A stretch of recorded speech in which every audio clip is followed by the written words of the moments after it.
Chungkhar Vanram timilha salai.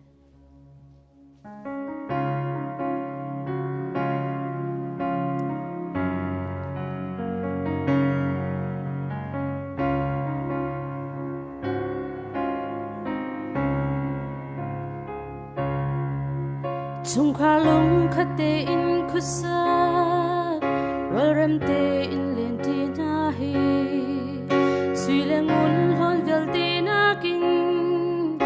asung deu velai kan nak chan toi te man zia cham mi in Chungkhar chu kan tum varam chu vo le a ante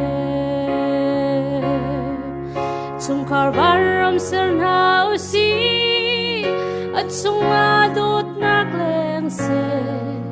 mit mai pan le mur ka thain khat le khat kan ni chon hala dot nak le ram nak in sak mi run in chu zai ni to kholo in Chungkhar vo le chu Vanram a achang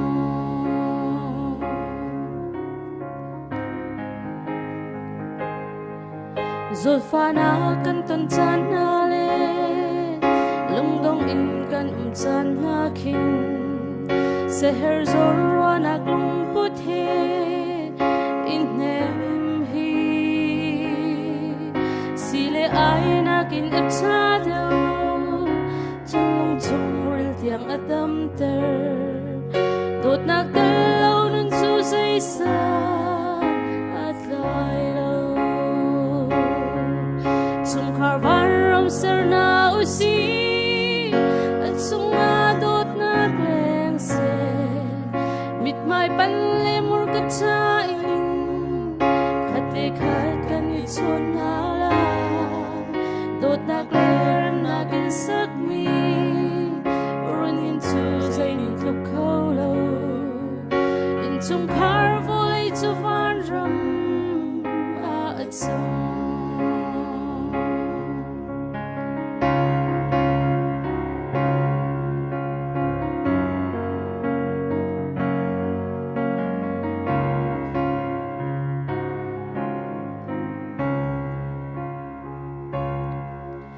In Chungkhar ngai chi chan le khat le khat mu cham lo chana long sao chin phul dei dor nak nun ngai in ngai cham tu si kan I suam lai mi pal nak I chin kan lo in kri lung put ngai mi Chungkhar si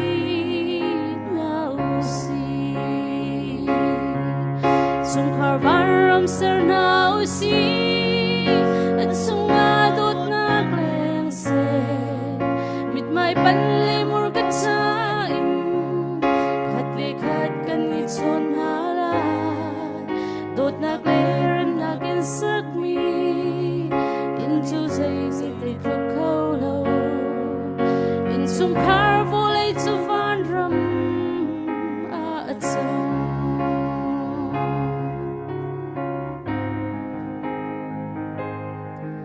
Valay tung khitsia le tile